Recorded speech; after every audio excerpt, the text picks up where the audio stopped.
Yo, what's up? We're back, and this week it's for UFC China, UFC Shenzhen, and just before we do the video, make sure to comment, like, subscribe, and if you haven't seen the Dana White Contender Series video for tomorrow, that's already out on the channel. But we're gonna jump right into it with the first fight of the night. I actually think it's a pretty good fight with Botkarel Dane against Weili Alateng. I mean, I don't know if I'm saying these names right, but the first fight of the night, it's two UFC newcomers. They're both from Asia, and both these guys are from Mongolia. But I would assume Alateng would be the fan favorite. He's from Inner Mongolia, which is part of China. I don't really know how that works, but Alateng, he started his career 4-6, but he's unbeaten in 9 of his last 10 fights, and he hasn't really fought very frequently. He hasn't fought in over a year. But he's a pretty good striker. He's a counter striker, good forward pressure, good straight right hand. He'll counter with it, sit opponents down, good left hook. He likes to leap into the left hook to close the distance, and he can close the distance pretty quickly. And I feel the strike could potentially land and hurt Dane in this fight. When he hurts opponents, he will swarm with hurt flurries and try to take opponents out. But he does tend to allow opponents to control the center, walk him down a little bit. And he tries to walk opponents into shots, but sometimes he can get caught himself. He has been knocked out 3 times, but that was when he was having that struggle in his early part of his career. He does have 4 knockouts himself, no problem brawling. He trusts his power, and it looks like he has a wrestling base. And he's a short, compact guy. Looks like he's pretty explosive, good double legs. He seems to really only wrestle now when he's hurt. And I haven't seen a ton of him in top position, but likes to take the back, has good ground and pound, 2 rear naked chokes, a standing guillotine finish. And he's the younger guy. And I see him as being the more in-prime fighter, definitely faster. And I expect this fight to probably play out on the feet. But Botkarel, he's 6-1. He went pro in 2011, but been very inactive throughout his career. He hasn't fought since June of 2018. He's just had 3 fights in the last 4 years. And 2018 was the only year of his career since 2011 that he's fought more than 1 time in the same year. He looks like a decent boxer. He likes to feint his way into range, counter as well. Very good counter left hook. He doesn't throw a lot of jabs, but he'll throw some jab overhand rights or right hook combinations. And his overhand right can be thrown a little bit wide and wild at times, but he does have power on it. He also has a good rear uppercut. When he gets fighters defensive, he'll go first with a straight right hand. He's accurate with his punches, and he's pretty calm. He picks his shots well, but he does have a tendency to get wild brawl. He doesn't throw many kicks, but he will throw the occasional round kick to the legs, body, head. His head kick does look pretty fluid, and when I was watching fights of Dana, when he was younger, he looks like he may been a little bit better. You know, like when he was fighting Kai France, to me, it looks like he may be a little bit past his prime. He used to have better movement. He looked faster to me. He would throw more volume, took more risks. And his style now looks a lot more methodical, risk averse. He's slower. He tries to slow the pace, lower volume. But he has the power to turn people's lights out. When he hurts opponents, he's a finisher. Good forward pressure, and he usually owns the center of the cage. But he's hittable. He holds his hands low. He can get stunned, and I've seen him hurt, dropped. He looks fairly durable. He'll recover well, and he's never been finished. And he does have 2 knockout wins, and they were 2 of his last 3 fights. And he, looks to be physical for the division. He'll dig strong double underhooks in the clinch, control opponents, gets the cage. He doesn't have much offense from that position, though, and he isn't an offensive wrestler. But his takedown defense looks pretty good. He'll sprawl heavy. He'll snap opponents down, take top position. And in top position, he has good ground and pound from inside opponent's guard. But he isn't super dangerous to get the finish. He doesn't really explode with this ground and pound. He only has 1 rear naked choke submission. And he tends to gas out in the 3rd round. He can take a lot of damage. And I'm going to go with Alateng in this fight. I think he's going to be able to land his counter left hook. And, shots just as Banterell tries to get inside that hurt him. Maybe even put him out. I just think he's younger, quicker. And as long as he doesn't get knocked out with 1 shot, or he doesn't just brawl, give give Botkerl a big chance to land a finishing shot. I think he should be able to win this fight. I think that Donna is just a little bit past his prime, to be honest with you. So I'm gonna go with Alateng to get the win here. And up next here we have a bantamweight fight with two girls I really wasn't super impressed with, to be honest with you. Rosa and Laura Procopio. I know that Rosa, they're both young, and Rosa is going to be making her her debut in China as well, and she trains with the champ Jessica Andrade. She's gotten a good training camp, obviously, and she looks to be like a meat and potato striker. She likes to come forward flat-footed, work behind the jab, leg kicks, good counter right hook. And she fights kind of slow pace, a little bit methodical. And when she get back opponents up towards the cage, though, she'll get more aggressive. She'll wing some overhands, close the distance. She'll throw front kicks, knees to the body. But she's hittable herself, predictable in her striking a little bit. In her last fight, she did do a better job, I would say, of mixing it up. She looked better than ever. She still had kind of the same meat and potatoes game, but her jabs, her leg kicks looked better. She was attacking the body a little bit. And she finished her opponent in the third round of that fight. And Rosa does have 4 knockouts, and she's never been finished by strikes, so she has shown some finishing ability. For her grappling, she likes to mix it up. She usually looks for single legs, clinch takedowns against the cage. Good double leg, and she was able to take him out, finish the fight in her last match. She has 2 submissions, and her wrestling isn't the best, though overall she can get reversed. She lets opponents use her momentum against her at times, and take her down that way, but she's good at bellying down. She'll grab a leg, take top position. And when she fought Larissa Pacheco, who is a UFC veteran, Pacheco was able to control her on top, land good ground and pound, and Rosa was able to get a couple takedowns of her own, but she was swept. She was threatened with the Kimura, and she was eventually caught in a guillotine going for a double leg. But she's very tough. She's good at scrambling. She isn't an early tapper. She has been submitted in 2 fights, and she's 5-1 in decisions, but there has been a finish in her last 7 fights. And I would say she's the better striker. She needs to stuff the takedowns, work the jab, leg kicks. And for Laura, she's an undefeated fighter. She's fighting out of Nova and Yao, 23. And she's a grappler, limited striking skills. Doesn't spend much time at range. She's usually looking to close the distance, grab a hold of you immediately. She's stiff. She will throw some jab, leg kicks, front kicks. But she is, her striking just isn't very good. She has decent hooks in close range, but it's kind of all to get it to the ground. She isn't a knockout threat. She does have 1 career TKO. Procopio, she's a strong grappler. Looks strong for the division. Good wrestling. She'll time and drive through nicely on trip takedowns, inside trips. And she gets most of her takedowns in the clinch. She will use her striking to get inside, dig underhooks, drive her opponent to the mat as well, or the cage. And she'll do a good job controlling, landing short shots, looking for takedowns against the cage, banking control time. Good double legs there. And in top position, she's pretty good. She has good control, land short shots to the body, go body head. But she doesn't try to pass guard much. She isn't very dangerous in top position to finish the fight. I have seen her get swept, and she looks okay off her back.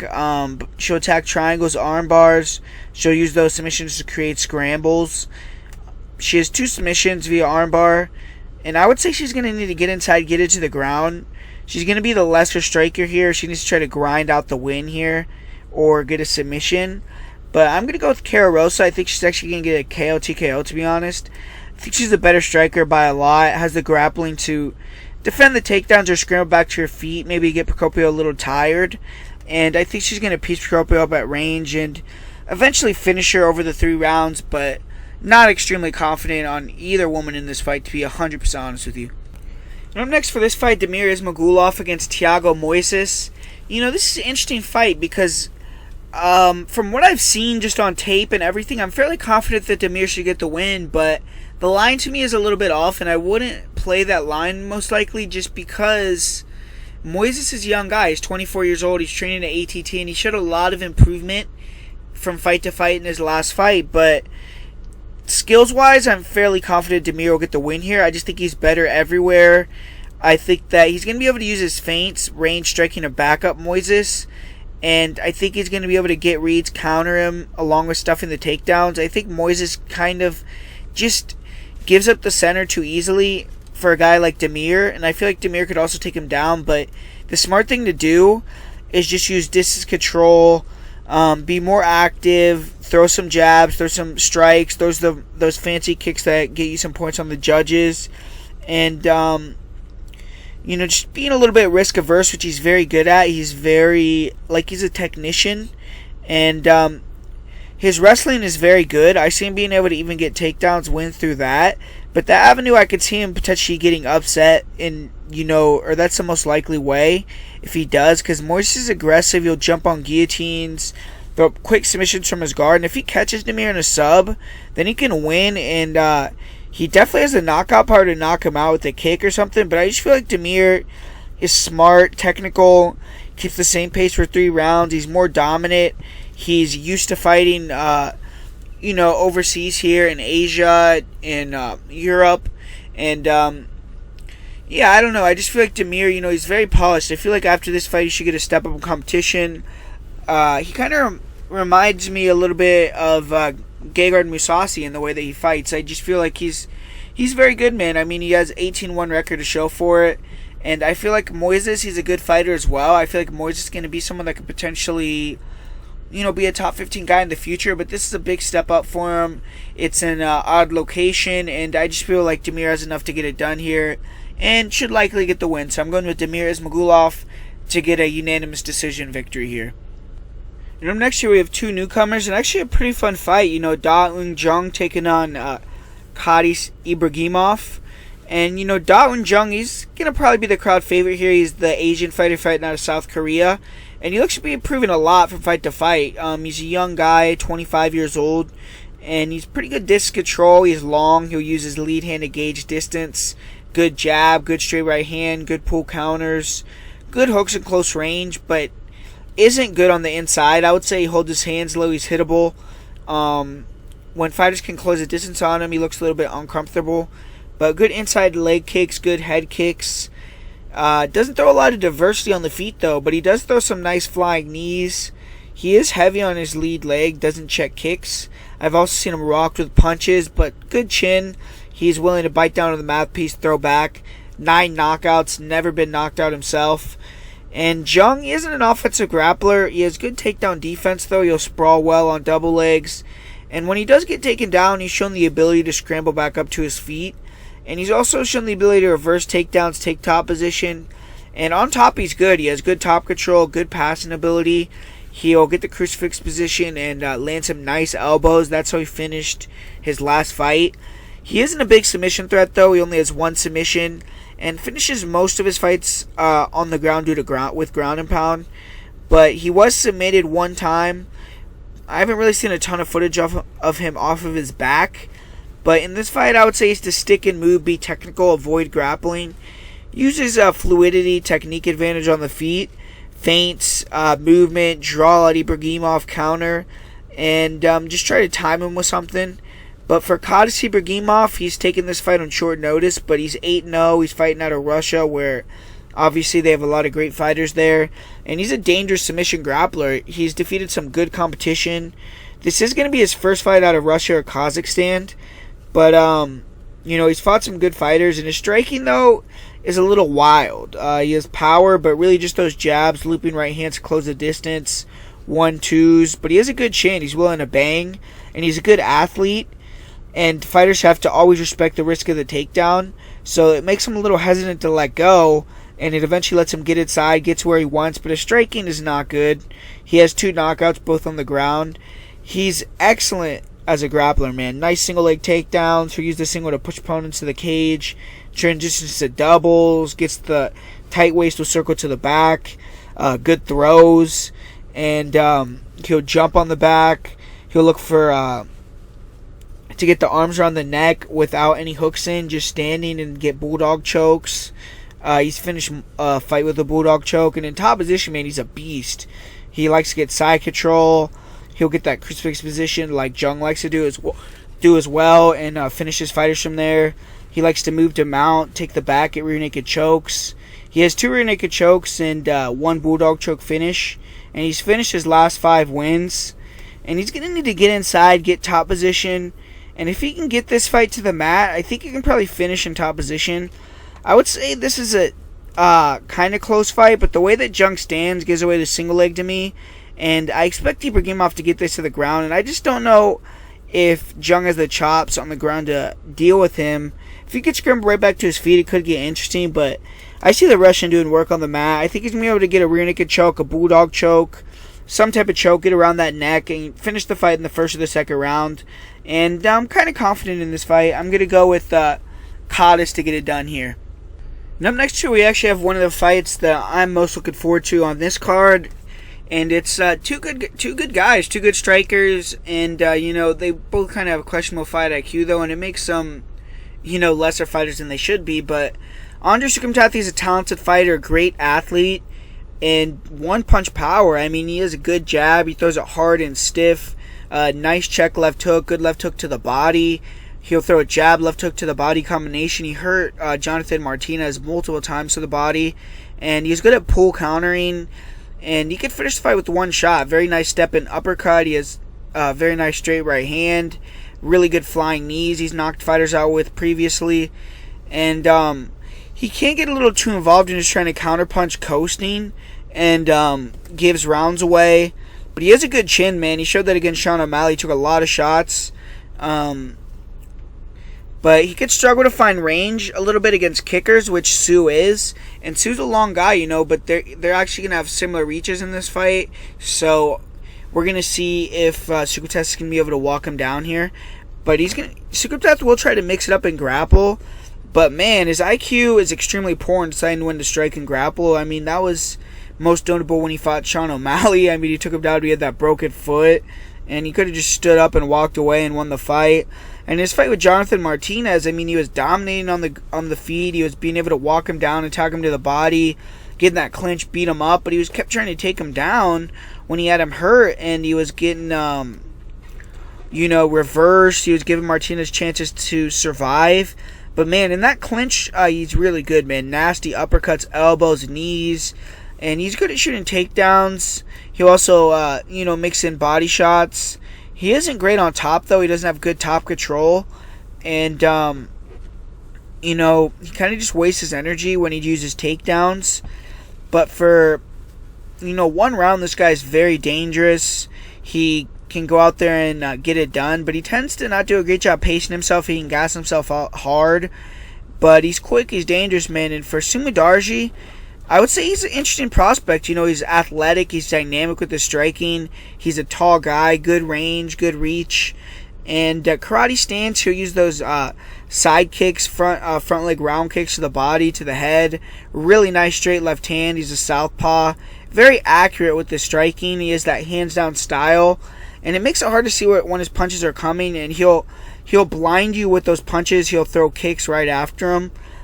Spinning kicks, round kicks to the head. He'll pull fighters into his counters. He'll kind of, use his jab, slip a punch, throw a spinning back kick to the body, spinning back kick to the head. And he's a finisher, man. When he hurts fighters, he'll go for the finish. But he can get wild. He can get wide with the shots. He can use jumping attacks, end up on his back. And he seems to be improving his grappling defense. He's actually pretty tricky with his scrambling ability. But he has been submitted 4 times. But, I mean, in his last fight, he attacked with some arm bars, with some triangles. He, showed some decent guard retention. And I actually think he can maybe get a triangle in this fight if Soukhamthath is stupid and tries to grapple with him all the time. But for Soukhamthath, he has to just get inside, fight boxing range in the clinch. He has more short range power, and he's going to be the bigger, stronger guy. I think at range, Sue's going to be able to give him problems with his speed and his ranginess. But Sue allows himself to get backed up to the cage far too easily.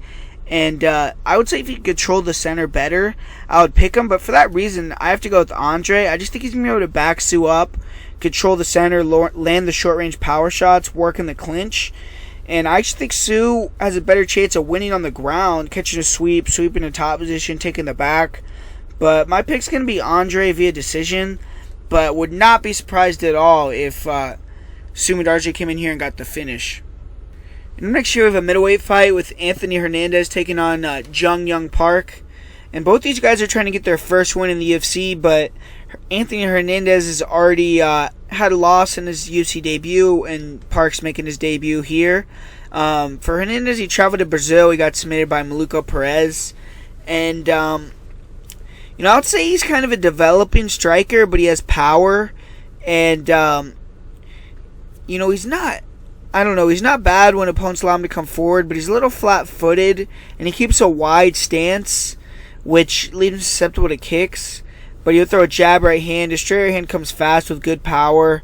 Good right hook, uppercut, left hook combination. In close range, he has fluid hands and he can hurt people. And good front kicks, body head, good round kicks. But he struggles with pressure. He just backs up and shells up a little bit. He'll allow opponents to kind of dictate where the fight goes. Takedown defense is okay, but he allows opponents in on his legs pretty easily. He needs to either improve, on his lateral footwork or controlling the center. But he throws some nice uppercuts to try to negate that. And he'll use some short-range power when opponents try to get inside. And he does have a vicious knockout in the Contender Series. He has 2 knockouts, never being finished. He's undefeated at 7-0. He just lost his last fight. But, to be honest with Hernandez, it's like, in that fight, I thought that he was doing okay in that fight against Maluco, but I didn't think he was very good with his energy expenditure, and I thought Maluco was just the smarter guy there in that fight. But, Hernandez is a little bit dangerous with the submissions. He's long for the division. And I would say, on the mat here is definitely where he wants to get it, because he can get submissions with leg locks, with guillotines. And Park looks a little bit susceptible on the ground to me. And, I just don't really think he has the ability to strike on the outside with Park. I think that Park's a little bit better on the ground, or on the feet here. But he's going to be making his debut, and he's won 7 fights in a row.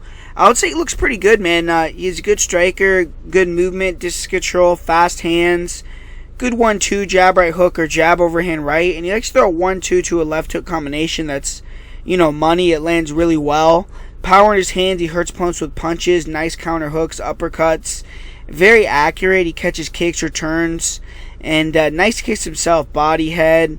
And in close range, really nice elbows, knees, a few step-in knees to the head that he could put opponents away with. But he can stand a little heavy on his lead leg. He can get a little wild sometimes, just trade. But overall, he's a good technical striker, good power. And he's always pushing his opponents backwards. Great cardio. He'll pick up the pace with his combinations. And good flurries. When his opponents are against the cage, he'll go for the knockout. And he looks to be a decent grappler, in terms of jiu-jitsu. But his wrestling isn't very good. He kind of tries to counter with front chokes to defend. He has a nice anaconda choke. He actually caught Ray Cooper III, the PFL fighter, in that. But, his takedown defense looks a little bit suspect. But he has decent get-ups when he gets taken down. He does a good job using the cage to stand up. I feel if you take him down to the open mat, though, it may be easier to control him. But he does jump on submissions when he hurts you. He'll jump on the back, get rear naked chokes, jump on front chokes. And he has been submitted one time. And I think fighters who are going to give Park issues are wrestlers or good kickers. And I would say he's a pretty good fighter in addition to the division. And I'm going to go with Park. I feel like Park will be able to land counters as Hernandez tries to cross the distance. I've seen him being able to feint, use his movements, his forward pressure to keep Hernandez on the back foot, deny the takedowns. And I'm going to say he gets a knockout or a front choke victory in the second or third round here. So the pick's going to be Jung Young Park here. Then up next in this fight, we have Kenan Song versus Derek Krantz. And Kenan Song, he's going to be trying to bounce back from that loss to Alex Morono. And it's going to be his 3rd UFC fight in China, so he's used to fighting here. He is a great counter boxer, man. He has a nice straight right hand. And he's used that to finish both his UFC fights. Good counter right hook. He'll cross the distance with straight punches. Front kicks to the body. Good knees, front knees. Good body kicks. But he's flat-footed. He needs opponents to engage with him in the pocket. When he tries to come forward, he just looks a little bit stiff, awkward with his movement. Just kind of wing shots. And fighters who stick and move give him big issues.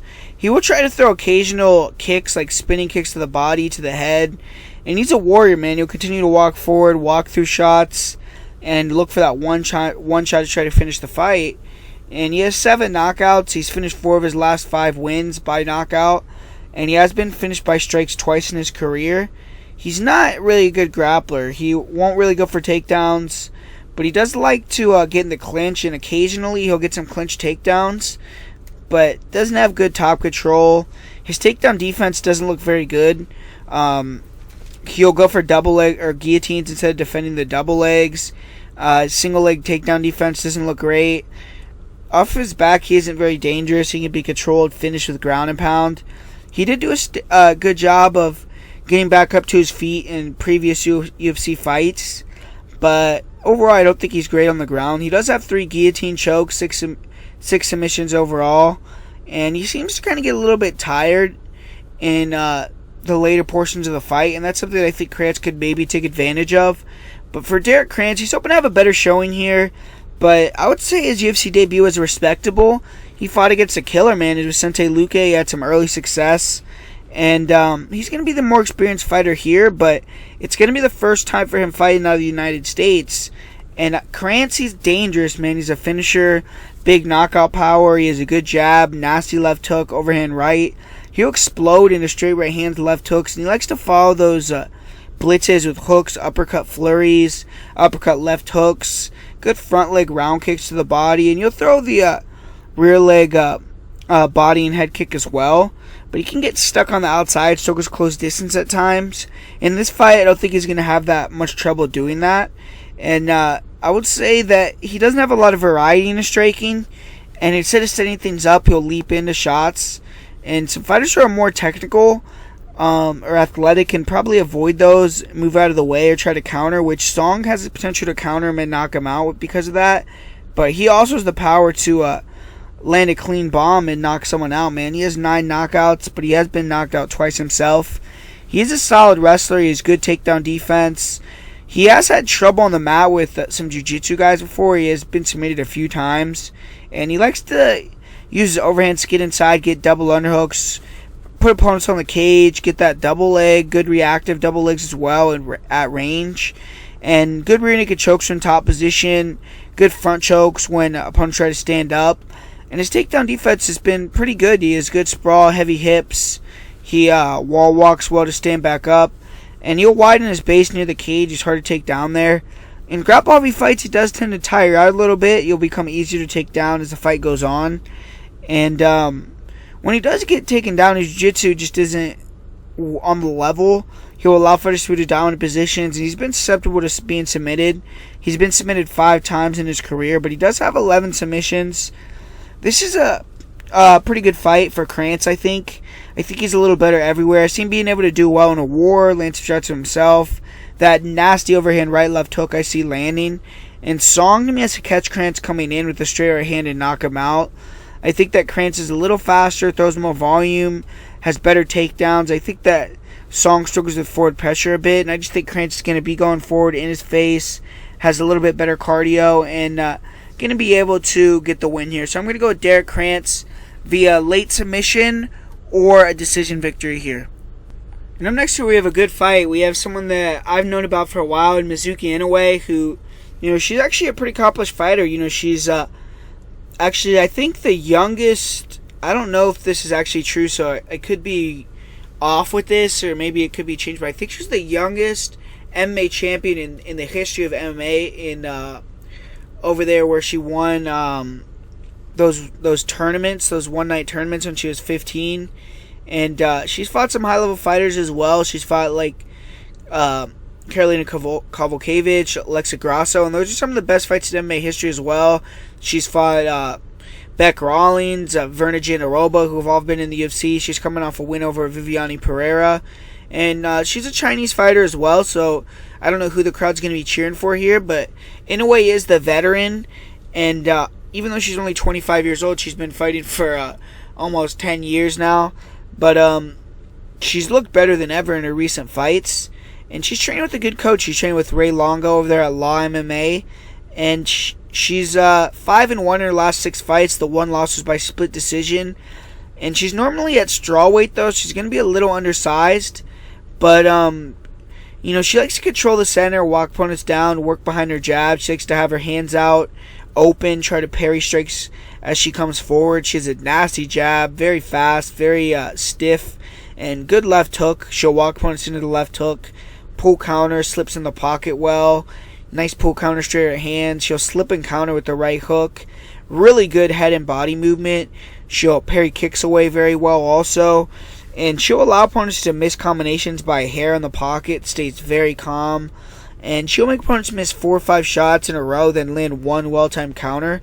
And the problem with that is sometimes judges don't know what they're looking at, man. They'll count the misses and aggressiveness of our opponent more because they're just throwing at air than Inoue is one punch that lands. And Inoue doesn't throw a lot of combinations usually, even though she was in her last fight. But she'll throw some 1-2s. But with her hooks, it's usually only one shot. Or she'll throw straights with one shot. But she throws some front kicks to the body, to the head. In her last fight, like I said, she was very fast. She was moving in and out, feinting more. And if you want to play the outside game with Inoue, most likely she's going to piece you up. But she struggles much for when fighters throw in combination. She's a little bit low volume. It can make fights look closer than they are. When she gets hit, she has no expression, man. She has a great chin, supreme composure, very calm.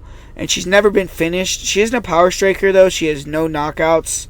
And she's a very good grappler. She isn't a super active wrestler, but she'll go for takedowns at times. Good low single leg along with clinch takedowns. She'll land hip throws at times and trip takedowns as well in the clinch. And sometimes she can get her back taken when she uses the low single or the hip throws. She can also end up on her back getting reversed. But she's no issues fighting on her back. She's a very good guard. She'll get her feet on the hips, try to trap arms, look for submission, sweeps. She'll also strike well off her back, hammer fists, elbows. And her arm bars come up very fast. She's caught many fighters with the arm bars, 9 arm bar submission wins. And she can get grinded out with takedowns at times. She can be a little complacent off her back. And when she fought Virna Jandiroba, who's a black belt, Jandiroba was able to out-grapple her, take her down, control her, pass her guard. She even took her back, but Mizuki was staying calm all throughout, even scrambled to top position. She was never in real danger of the submission, but Jandiroba won the position game in that fight. And when Mizuki takes top position, she's nasty. Great passer. She'll quickly move to mount, land hard shots. She'll look for arm bars from the mount as well. She'll look for a rear naked choke. She has 10 submissions overall. And for Yanan Wu, she's a young, hungry fighter. She's coming off that upset victory in her second UFC fight against Lauren Mueller. And she was able to get that armbar. For Wu Yanan, she's going to be significantly bigger here. And she is powerful. She's aggressive, especially in the first round. 6 first-round finishes. And she's a good jab as well. Good punch combination. She's aggressive. She walks forward. Decent hand speed. And she does throw it wide, wild at times. She looks to leave herself open to be countered. And she's not the most fleet of foot either. She'll kind of plod. And she throws out leg kicks, front kicks, but they're more to find the range to land with effect, with, damage. She struggles with forward pressure and doesn't know how to strike moving backwards, really. She kind of has, she's only a hammer now in her career, in my opinion. But she has a lot of experience for only being 23. She's won 6 fights by knockout, like I said, and she's only been finished 1 time via strikes. For Wu, she's not a bad grappler, but I would say she's definitely the lesser grappler here. She is going to be stronger in the clinch, I would say. She lands nice knee short punches and good body locks. And she has heavy ground and pound. When she fought Yana Kunitskaya and Gina Mazzani, though, she was taken down rather easily. She did show some skills off her back. She was trying to sweep, attack with leg locks. And in her last fight, she did get that armbar off her back. But I would be shocked if she got a submission against a tenured grappler like Mizuki. And she doesn't have great get-ups. She seems to kind of enjoy the leg locks, working in that 50-50. And she was overwhelmed, stopped by ground and pound against Yana, grinded up by Mazzani. And she tends to slow down after round 1 if it's a grappling heavy fight. And she'll kind of just try to plod forward, sloppily get in the clinch. She does have 2 submission victories, and in her career, both in the first round via armbar. In this fight, I think Wu has to be aggressive. Try to use that size, physicality advantage. Get in the clinch, push Mizuki to the cage, lean on her. Try to throw the short shots, get top position. I don't think she could strike very effectively with Mizuki. I just think it's going to be a big speed disadvantage for her. And she does hit hard, so she has a puncher's chance. But in this fight, I just think Mizuki is the better, more polished fighter. I feel on their feet, her speed, movement, forward pressure is going to draw a lot of wide shots from Wu that she's going to eventually start landing clean off of with the counters. And I think after a while, Wu's going to get more and more gun shy. I don't see Wu being able to take her down. And if she does, I think Mizuki is going to threaten off her back, sweep. And I don't see Wu getting a submission on top or off her back. And I could see Mizuki finishing if she gets top position. I just see Mizuki as the better, more composed fighter here. And as long as she's in shape on short notice, the size isn't too much, she should take an easy decision victory, even get a late finish here. So I'm fairly confident I'm going Mizuki Inoue in this fight. And up next, you have a rematch from 2015 where Zheng Honglu is making his UFC debut here against Movsar Evloev. And Evloev, man, he had a dominant UFC debut against Seungwoo Choi. He looked like a potential future contender here, and he's going to be getting a late replacement in this fight. He was supposed to fight Mike Grundy, but it's going to be someone that he's already fought, so he's going to be used to this guy. And Louis jumping in on short notice here, like I just said. And he is from China. He's going to have the crowd on his side. He looks like a pretty good fighter. I mean, he's explosive early with knockout power, but he's very wild with his striking and definitely more of a grappler. He uses his striking to get inside, get takedowns, but he is dangerous enough that he could get knockouts on the feet because he throws hard. But, I mean, I'm going to be quick and sweet with this one, To be honest, I mean, in the first fight, Lou had some moments where he almost took the back. He would scramble to top position. He got a takedown here and there, but Evloev was able to dominate him with takedowns. He was able to use the whizzer when Lou would take him down, defend, use ground and pound, and just overall kind of dominated the fight with his grappling. I don't see any of that changing here, so that's what I'm going to say happens. I'm going to say Evloev, grinds him out for a decision victory, gets the win here, but I do think Lou is a respectable guy, and he's going to be back and definitely beat some guys in the UFC, but he's not going to beat Movsar Evloev, so definitely going with Movsar Evloev, and he's a big favorite for a reason here. And I'm next, we have a really interesting fight. We have a fight that I've been looking forward to when I saw it announced, and it's Kai Kara-France taking on Mark De La Rosa at flyweight, where I think Mark De La Rosa belongs. And, Kai Kara-France has been a strong addition to the flyweight division, 3-0, and, he's an entertaining fighter as well. But Mark De La Rosa is had his 2-fight winning streak snapped by Alex Perez, and he's only 2-2 in the UFC, but his 2 losses are against top 10 opponents, and he's going to make the second drop down to 125, where he got a dominant victory against Elias Garcia the first time he went down there. But for Kara-France, he's going to try to control distance in this fight, keep De La Rosa on the end of his shots, walk him down, try to move in and out, and he does a great job of sidestepping, using misdirection to find openings for punch combinations, good jab, body head, and he can draw out shots, pull counters, slip and return, good overhand right, and his left hook is pretty good as well. And he can pepper opponents and just keep the volume out there, double trip up on the jab, then mix in big shots, uppercuts, right hooks, left hooks. Attack the body as well. And he's good at angling off after he lands shots. Slipping, landing his overhand right, good leg kicks, high kicks, and he's decent at when he finds something that he starts landing a lot, he'll start feinting it and getting your opponent thinking about it, then throw something else. And he does have 10 knockouts, dangerous guy, but he has been knocked out twice. I don't think he deals with forward pressure the best, or guys that punch in combination, and he is an offensive grappler. He kind of uses wrestling in reverse. He does have some pretty good takedown defense, and his footwork makes it hard to jam against the cage. Good lateral movement, get in on his legs either.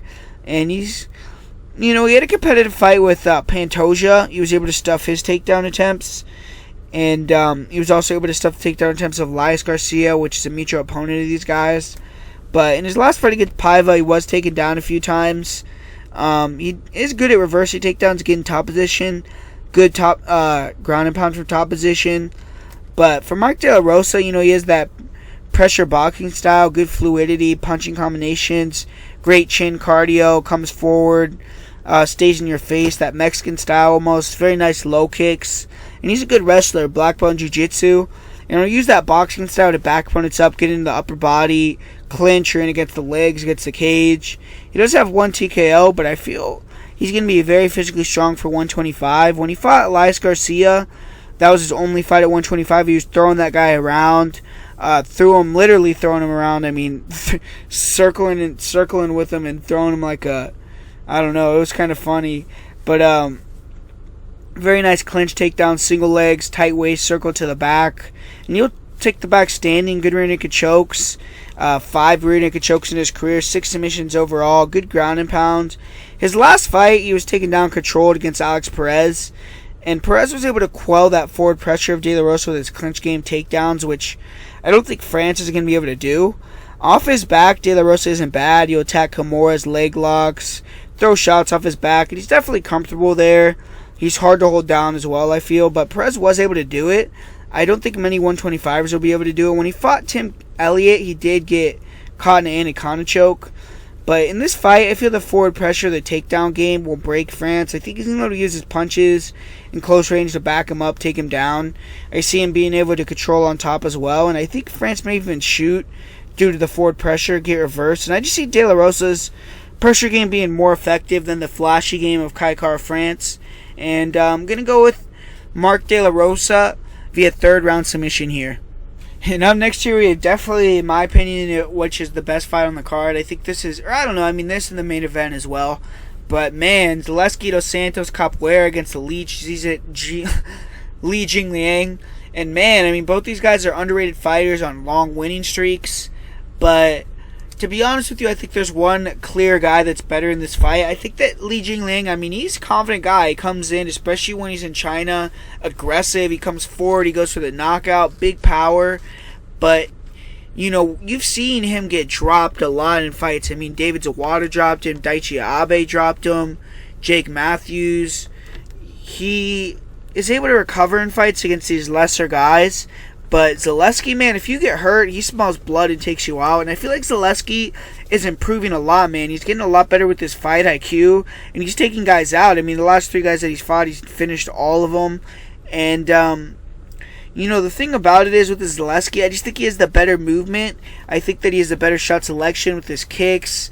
More variety. I think that the Leech, you know, is going to try to come forward, try to use those low kicks, and get into range with his punching and just be aggressive. But I feel like Zaleski is going to be on the outside moving, being able to use his kicks.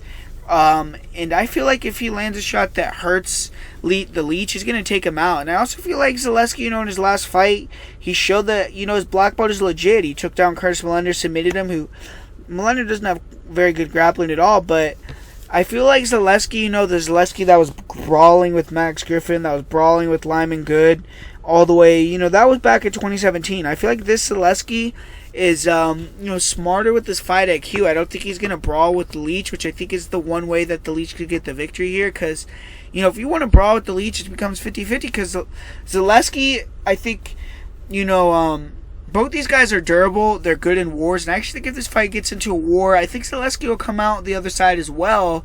But the Leech hits hard. He packs a punch. And he could knock you out. So that's a dangerous game, dangerous proposition to play there.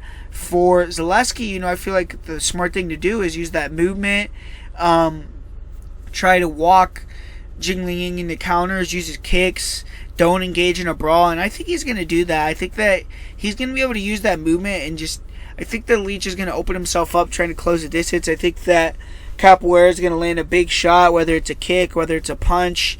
And I think that when he hurts the Leech, I think he's going to fall him to the ground. And unlike his last opponents that he's fought, these lower level guys, I mean, when you're looking at the Leech's competition level, I mean, these guys, David Zawada, 0 UFC wins. Daichi Abe, I believe he has, 0 UFC wins. Or Abe did win his UFC debut, actually. But 1 UFC win, no longer in the UFC. Jake Matthews, he lost that one. Zach Otto, no longer in the UFC. Bobby Nash, no longer in the UFC. Anton Zavir, no longer in the UFC. So a lot of these guys that he's beating are kind of bottom of the barrel guys. And when he's gotten that simple competition, even to the middle of the road, you know, the top 30 guys, top 40, maybe even top 25, I'm not sure. But Jake Matthews, Kita Nakamura, Taleb. He's dropped the ball and he's lost these fights. So I feel like Zaleski's even a level above the Jake Matthews. He's a level above the Nakamuras, the Talebs. And I think he's going to show that here again, man. And they need to give this guy a bigger step of competition. I think after this fight, after he comes to China, he takes out the Leech in his home country, which is a very respectable guy. I think that he's earned, a top 10, maybe even a top 5 matchup, man. I wouldn't mind seeing him against Luque, have them two throw down, or maybe even have, Zaleski fight a guy like Robbie Lawler or Ponzinibbio, because, maybe I'm putting the talking a little bit too soon here, because Leech could get the win, but I just feel like Zaleski is going to get the win here, and I would like to see him have a step up in competition. So I'm going to Zaleski via first round in this fight.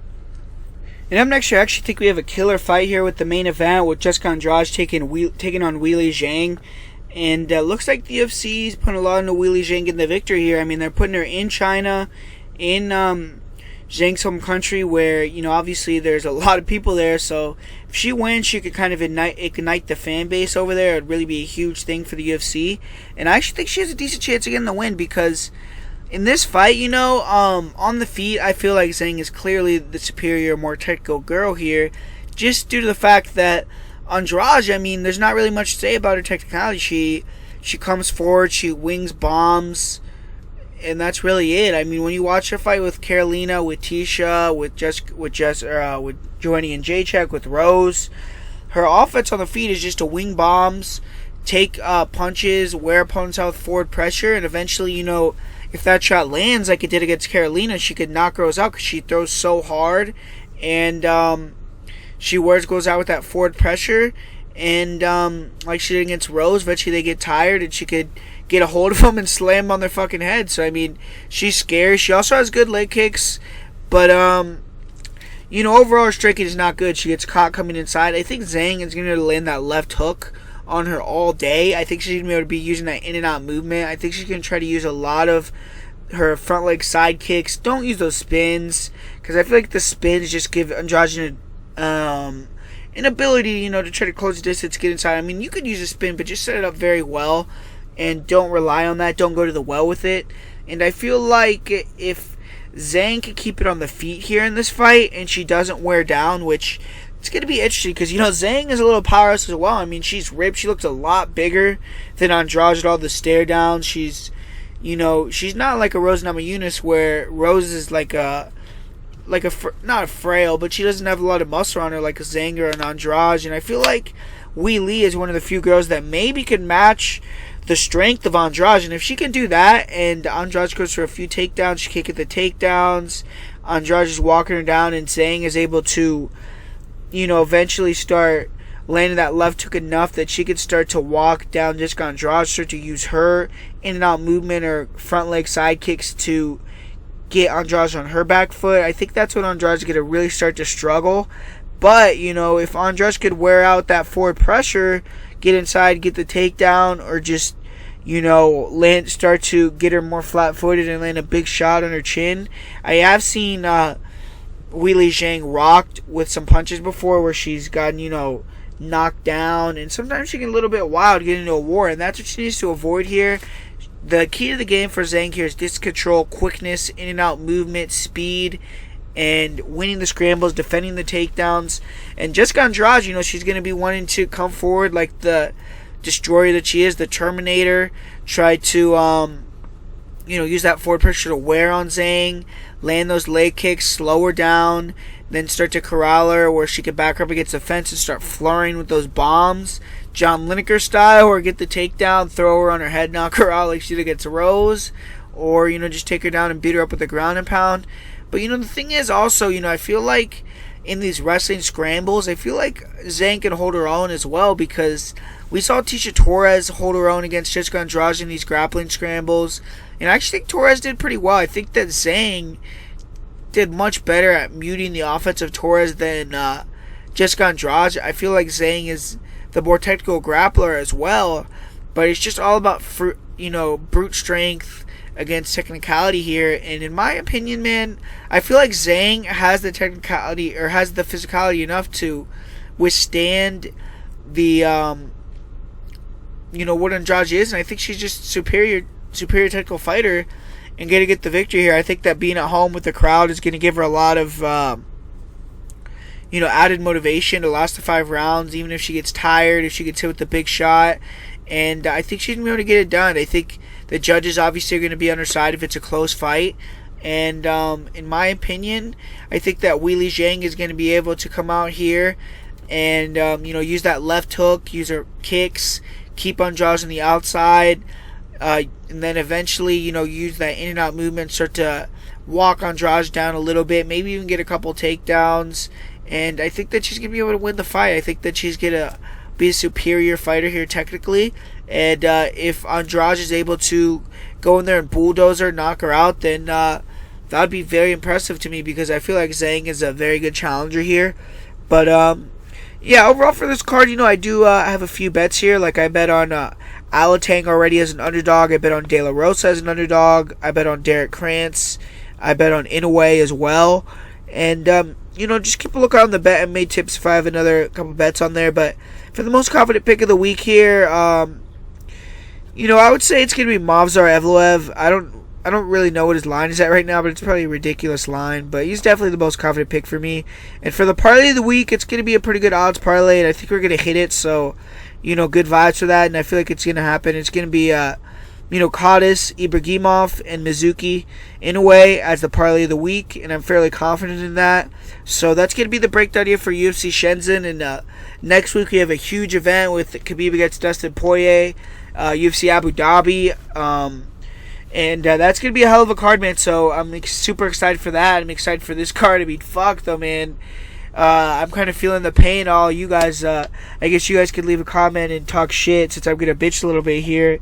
If you're from, Poland or Europe or Australia, because fuck, I'm going to be on the West Coast. You're having to wake up at 12. Or not wake up. I'm really just going to stay up, man. I don't know. It's like 12 to 6 or whatever the card is. So, going to be very early in the morning, but I'm going to be watching it live. And make sure to follow on Twitter as well if you have Twitter. It's going to be in the description. I kind of live tweet that as well. But yeah, so thanks for always supporting, guys. Let's try to get 100 likes on this video as well.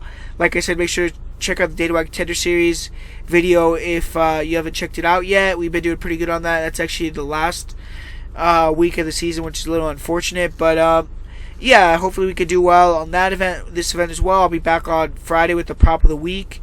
And thanks for watching, guys, and come back and listen again on Friday.